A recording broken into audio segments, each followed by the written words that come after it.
I try to bring a lot of energy to the team when needed, and even if we don't need it, I just like talking and bringing the sideline together, and just having fun while I'm playing football. I guess when you guys are down 21-7, I guess what are you like in the huddle or on the sideline?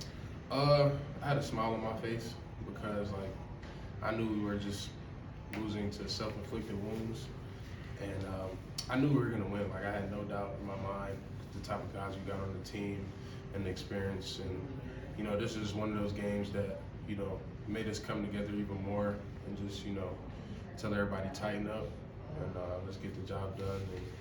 And in the fourth quarter, that's when we finish. We finished the game out pretty strong. I wish we'd have played like that the whole game, but just some games just start off slow and finish fast. I asked KJ Henry this question, but I want to just get your perspective on it. How does a game like this, where once again y'all are battle tested, how does it mold this team for what will be this final stretch of the season? We've been in so many tough games. This game is probably one of the toughest.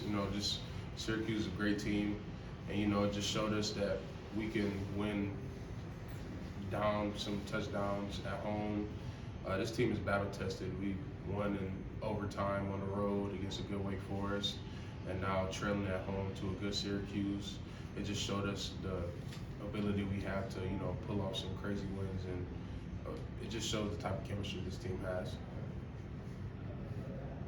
I guess we can talk about trying to put a whole 4 quarters together and what's missing. I mean, what can you guys do to make that happen, do you think? Probably just, tighten up the little things. It's just little things that hurt us. It's nothing big. We pretty much beat ourselves the first 2 quarters. And, just once we put complete 4 quarters together on all levels, special teams, defense, offense, it'll be real scary. So I'm hoping y'all get to see that soon. Do you think that all has anything to do with some of the guys that have been in and out? Obviously, Barrett's out last week, and was out for weeks, comes back in.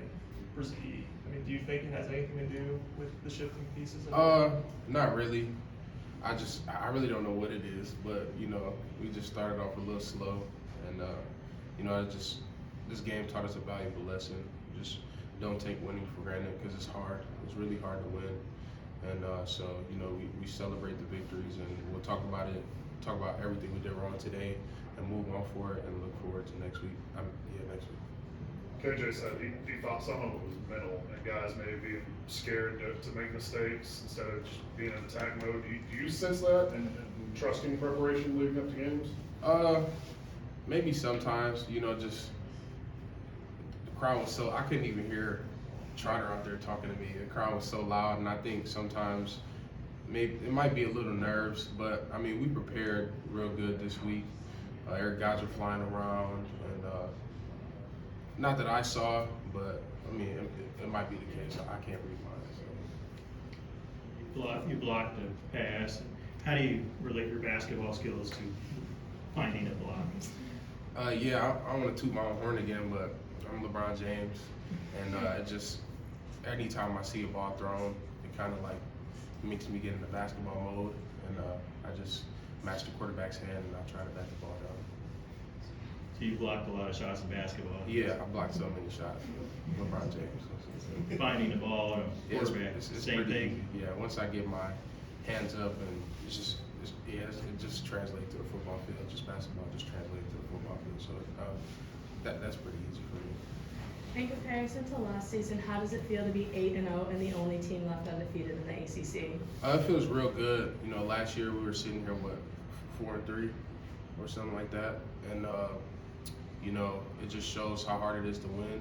It definitely feels good to see that all me and my team's hard work is getting to be shown, and I don't take it for granted, and we just want to keep stacking good days on good days and keep stacking good games on good games, and we'll just look back and somebody has to tap us and be like, this thing's over. So we're just gonna keep looking ahead and keep striving.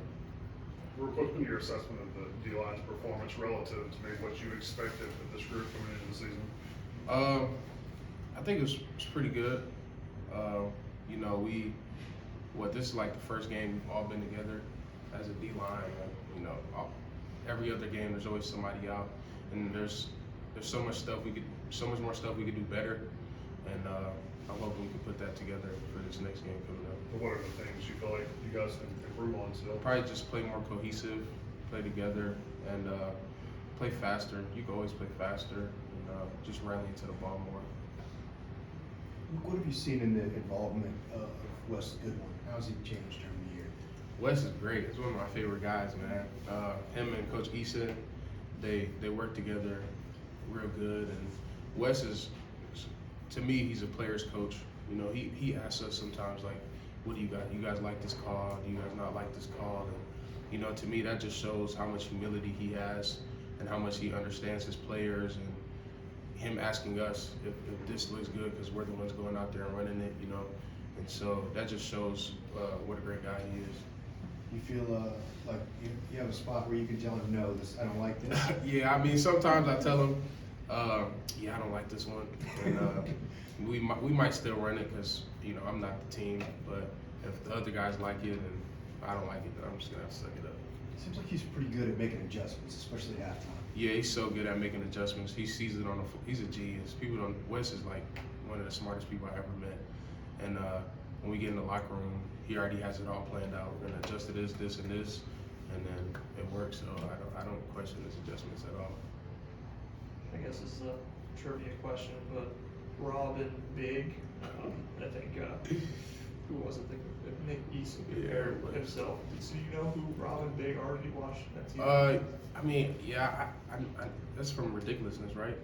It's 2006. They had a show with Oh, Robin Big. I was Big what? was a security I guard. was 5 years old. Yeah, I know. Yeah. But yeah, I seen a picture of that on Twitter. It was funny.